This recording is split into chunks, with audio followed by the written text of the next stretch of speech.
Hello दोस्तों, आज हम लोग देखने वाले हैं छत्तीसगढ़ बोर्ड परीक्षा कक्षा 12वीं का रसायन शास्त्र का बी सेट देखने वाले हैं। तो जैसा कि दोस्तों आज आप लोग ने क्वेश्चन पेपर देखे होंगे कि इस बार का क्वेश्चन पेपर थोड़ा ज़्यादा ही लेंदी है, या ये बोलें कि पैटर्न जो बोर्ड है वो चेंज कर दिया है। तो क्या इस क्वेश्चन पेपर में जो पैटर्न चेंज किए हैं या नए पैटर्न में आए हैं, या कुछ क्वेश्चन ऐसे लग रहे हैं जो सिलेबस से बाहर है, क्योंकि ऐसा क्वेश्चन आ नहीं रहा था प्रीवियस ईयर के क्वेश्चन पेपर में। तो क्या ऐसा लग रहा है कि क्वेश्चन पेपर देख के कि कुछ क्वेश्चन में बोनस अंक मिल सकता है? तो चलिए पहले दोस्तों क्वेश्चन को पहले अच्छे से रीड करते हैं, फिर बाद में हम लोग चर्चा करेंगे कि क्या बोनस अंक मिल सकता है या फिर नहीं मिलता है। तो देखिए, पहले क्वेश्चन पेपर को हम लोग पैटर्न देख रहे हैं कि क्या क्वेश्चन पेपर प्रीवियस ईयर के पैटर्न में आया है। तो दोस्तों पहले जो क्वेश्चन पेपर में आता था 1 से 5 अंक की जो क्वेश्चन पेपर रहते थे, 1 से 5 तक के जो क्वेश्चन पेपर रहते थे वो 1 अंक के रहते थे। 6 से 10 अंक 10 तक के जो प्रश्न पत्र रहते हैं, क्वेश्चन हैं, वो 2 अंक का था। प्रश्न 11 से 22 तक के जो क्वेश्चन पेपर में प्रश्न आते हैं वो 3 अंक के आते हैं। और प्रश्न 23वां नंबर का जो है वो 4 अंक का। प्रश्न 24 से 26 तक के जो 5 अंक। तो जैसा कि जो पहले पैटर्न था, यहाँ पर भी अभी तक पैटर्न वही है, इसमें कोई चेंजेस नहीं हुए हैं। मतलब ब्लूप्रिंट के हिसाब से ही क्वेश्चन पेपर दिया गया है। तो क्वेश्चन पेपर हम स्टार्ट करते हैं। पहला क्वेश्चन पेपर इसमें, पहला प्रश्न था इसमें, भौतिक अधिशोषण को परिभाषित कीजिए।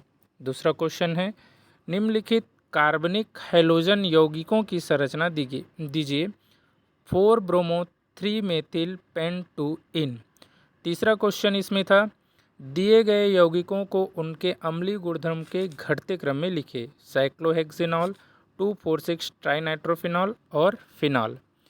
नेक्स्ट क्वेश्चन था इसमें, निम्नलिखित को पूर्ण कीजिए। सेलुलोज खाली स्थान का एक रेखी बहुलक है। और प्रश्न 5वां था, फार्मल्डिहाइड एक गैस है और वह जल में विलेय है। इसका उपयोग विसंक्रामक एवं रोगाणुनाशक के रूप में किया जाता है।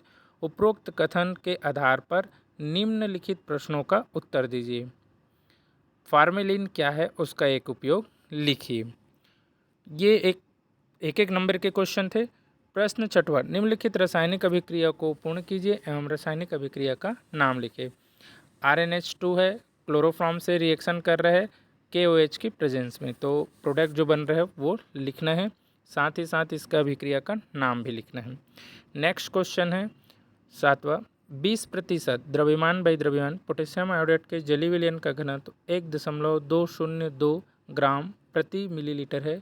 तो उस विलयन की मूलरता ज्ञात कीजिए, जबकि पोटेशियम तथा आयोडाइड का आणविक द्रव्यमान क्रमशः 39 एवं 127 है। नेक्स्ट क्वेश्चन 8वां नंबर का है, सल्फर के ऑक्साइड का नाम व सूत्र लिखिए। नेक्स्ट क्वेश्चन है 9वां नंबर, एक रासायनिक अभिक्रिया के लिए क्रियाकार की सांद्रता प्रारंभ में 20 मोल प्रति लीटर लिया गया है। इसके लिए अर्धायुकाल 30 मिनट प्राप्त हुआ है। यदि इसकी सांद्रता 40 मोल प्रति लीटर लेकर प्रारंभ किया गया तो 1 घंटे पश्चात 50% अभिकारक शेष रह जाता। उक्त अवलोकन के आधार पर आप किस निष्कर्ष पर पहुँचते हैं? प्राप्त निष्कर्ष के आधार पर अभिक्रिया की कोटि क्या होगी? प्रश्न 10वां है, शुद्ध एवं ताजी आश्वित हुई एनिलीन रंगीन होती है, किंतु खुला रखने पर कुछ समय बाद यह भूरे रंग की हो जाती है, क्यों? समीकरण दीजिए। 11वां प्रश्न है, जैव निम्नीकरण बहुलक क्या है? एक जैव निम्नी एलिफेटिक पॉलिएस्टर का केवल नाम लिखिए। प्रश्न 12वां है, ऊर्जा अवरोध क्या है? और इसी में सेकेंड पार्ट था, अभिक्रिया की दर व दर स्थिरांक में कोई दो अंतर लिखिए। प्रश्न 13वां का जिसमें अ है, निम्नलिखित उपसंयोजन यौगिकों के सूत्र लिखिए। टेट्राहाइड्रोक्सी जिंकेट 2 आयन। और ब पार्ट है इसमें, निकिल टेट्रासाइनो 2 आयन प्रतिचुंबकी है, जबकि निकिल टेट्राक्लोरो 2 आयन अनुचुंबकी, क्यों? नेक्स्ट क्वेश्चन इसमें था, कार्बोहाइड्रेट किसे कहते हैं? दूध में उपस्थित कार्बोहाइड्रेट का नाम लिखिए। 15 है, 15 में 2 पार्ट है। पहला पार्ट है, अंतर हैलोजन यौगिक बनाते हैं, क्यों? और दूसरा पार्ट था, उत्कृष्ट गैसों के क्वथनांक बहुत कम होते हैं, क्यों? नेक्स्ट क्वेश्चन था 16वां में अ पार्ट, मोलल हिमांक अवनमन स्थिरांक को परिभाषित कीजिए। ब पार्ट है, शुद्ध जल का क्वथनांक एक वायुमंडलीय दाब पर 373 के होता है, जबकि 1 मोलल सुक्रोज का जलीय विलयन 373.52 K पर उबलता है, स्पष्ट कीजिए। 17वां क्वेश्चन था अधिशोषण समतापी क्या है। ब पाठ है इसका, जब प्रकाश किरण पुंज कोलाइडसॉल में से गमन करता है तो क्या प्रेक्षण होंगे। 18वां नंबर का क्वेश्चन है लोहे के निष्कर्षण में प्रयुक्त वात्या भट्ठी का केवल नामांकित चित्र बनाइए। दूसरा है प्रगलन में चूना पत्थर की क्या भूमिका है, समीकरण दीजिए। प्रश्न 19 है खाद्य पदार्थ परिरक्षक क्या होते हैं, एक उदाहरण दीजिए। और इसका दूसरा पाठ है ब कृत्रिम मधुरक क्या है, एक उदाहरण दीजिए। प्रश्न 20वां है SN2 द्विअणुक नाभिक स्नेह प्रतिस्थापन अभिक्रिया क्या है, एक उदाहरण द्वारा समझाइए। प्रश्न 21 अमोनिया बनाने की हैबर विधि को निम्न बिंदुओं के आधार पर लिखे। विधि का सिद्धांत, रासायनिक समीकरण, कोई दो उपयोग। प्रश्न 22 है फिनाल की जल में विलेयता के कारण स्पष्ट कीजिए। और दूसरा है केवल रासायनिक समीकरण लिखकर मुख्य उत्पाद का नाम लिखे जब hydrogen iodide benzyl ethyl ether के साथ क्रिया करता है। प्रश्न 23वां है, ये 4 नंबर का था लेकिन एक एक पार्ट में डिवाइड किया गया है।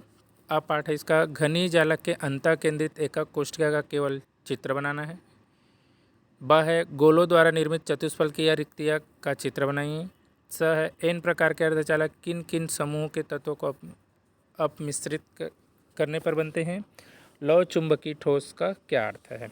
अथवा में है घनी जालक फलक केंद्रित एकक कोशिका का केवल चित्र बनाइए। गोले द्वारा निर्मित अष्टफल की रिक्तिका का चित्र बनाइए। पी प्रकार अर्धचालक का क्या अर्थ है और प्रति लौह चुंबकी ठोस का क्या अर्थ है। तो इस तरह से इसमें 4 क्वेश्चन एक एक नंबर का था। 24 नंबर का क्वेश्चन जो है ये तीनों सेट में सेम रहता है। तो इसमें जो क्वेश्चन है एक मोलर कापर सल्फेट युक्त कापर इलेक्ट्रोड एवं प्रमाणित हाइड्रोजन इलेक्ट्रोड युग्म से बने विद्युत रासायनिक सेल का नामांकित रेखाचित्र द्वारा प्रदर्शित कीजिए। इस सेल की सेल अभिक्रिया लिखिए एवं विद्युत वाहक बल की गणना कीजिए। जबकि कापर इलेक्ट्रोड के लिए प्रामाणिक विद्युत वाहक बल का मान +0.34 वोल्ट है। अथवा में दिया है एक मोलर फेरस सल्फेट युक्त आयरन इलेक्ट्रोड एवं प्रामाणिक हाइड्रोजन इलेक्ट्रोड युग्म से बने विद्युत रासायनिक सेल का नामांकित रेखाचित्र द्वारा प्रदर्शित कीजिए। इस सेल की सेल अभिक्रिया लिखकर इसके विद्युत वाहक बल की गणना कीजिए। जबकि आयरन इलेक्ट्रोड के लिए प्रामाणिक विद्युत वाहक बल का मान -0.44 वोल्ट है। प्रश्न 25 है क्या होता है जब पोटेशियम डाइक्रोमेट को सांद्र सल्फ्यूरिक अम्ल एवं सोडियम क्लोराइड के साथ गर्म किया जाता है, केवल रासायनिक समीकरण लिखिए। ब है TiO2 सफ़ेद है जबकि TiCl3 रंगीन है, क्यों। स है संक्रमण तत्व अंतराकाशीय यौगिक बनाते हैं, वर्णन कीजिए। द है सीरियम परमाणु क्रमांक 58 का इलेक्ट्रॉनिक विन्यास लिखिए। अथवा में इसके क्वेश्चन है। अब पाठ है क्या होता है जब पोटेशियम परमैंगनेट अम्लीय माध्यम में ऑक्जेलिक अम्ल से क्रिया करता है, केवल रासायनिक समीकरण देना है। 1 नंबर का है Cr2+ तथा Fe2+ में से कौन प्रबल अपचायक है और क्यों। 1 नंबर का है संक्रमण तत्व संकुल यौगिक बनाते हैं, वर्णन कीजिए। 2 नंबर का है और लॉरेंशियम परमाणु क्रमांक 103 है, इलेक्ट्रॉनिक विन्यास लिखिए।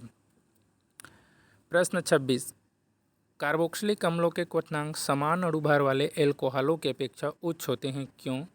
ब है निम्नलिखित अभिक्रियाओं को समीकरण सहित वर्णन कीजिए। एल्डोल संघनन, स्मिट अभिक्रिया। अथवा में है कीटोन के क्वथनांक संगत समावी एल्डिहाइडों की अपेक्षा कुछ अधिक होता है, क्यों। निम्नलिखित अभिक्रियाओं को समीकरण सहित वर्णन कीजिए। पहला है कनिजारो अभिक्रिया और स्टीफन अभिक्रिया।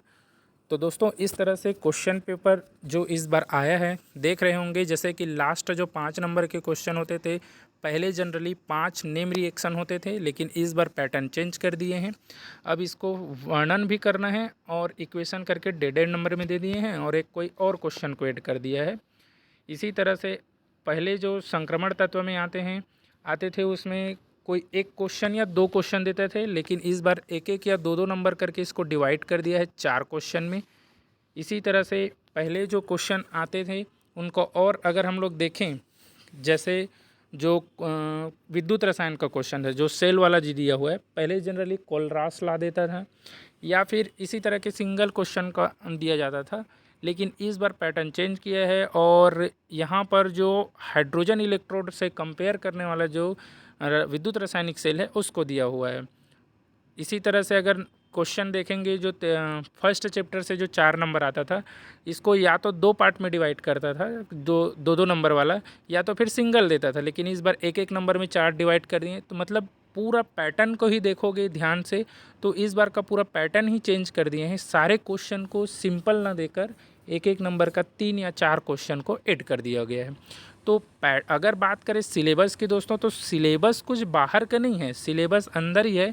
बस जो क्वेश्चन की जो पैटर्न है, जिस तरह का क्वेश्चन दिया जाता था, वो क्वेश्चन ना देकर उसको एक नंबर में डिवाइड कर करके दिया हुआ है। सीधे सीधे क्वेश्चन ना देकर छोटे छोटे पार्ट्स में डिवाइड कर दिया है। तो अब क्लियर हो ही गया होगा दोस्तों कि जैसा कि इसमें सिलेबस से बाहर का नहीं है और न ही ये क्वेश्चन का जो है आउट ऑफ सिलेबस है, तो इससे बोनस अंक की तो संभावना नहीं है दोस्तों। लेकिन अगर हो सकता है कुछ एकाक नंबर का क्वेश्चन आउट ऑफ सिलेबस हो तो उसके लिए दिया जाए, पर ऐसे ही संभावना नहीं है। तो दोस्तों ऐसा स्ट्रेस नहीं लीजिएगा, क्वेश्चन जैसा था वो सही है, क्वेश्चन सिंपल था। बस ये बोल सकते हैं जो पैटर्न आता था उस पैटर्न को फॉलो नहीं किया है, पर क्वेश्चन टफ नहीं था, सिंपल सिंपल क्वेश्चन दिए गए थे। तो आई होप आप लोगों का क्वेश्चन पेपर अच्छा बना होगा और कमेंट में ज़रूर बताइएगा आपको कौन सा सेट मिला था और आपका पेपर कैसा बना हुआ है। थैंक यू दोस्तों। और अगर वीडियो अच्छा लगा होगा या क्वेश्चन पेपर जैसा कि डिस्कशन है, बहुत लोग को रहता है कि क्वेश्चन देखें करके, तो इसलिए ये वीडियो बनाया गया है। ऐसे ही बच्चे जो या आपके जो जूनियर्स होंगे उन तक वीडियो ज़रूर शेयर करें। Thank you.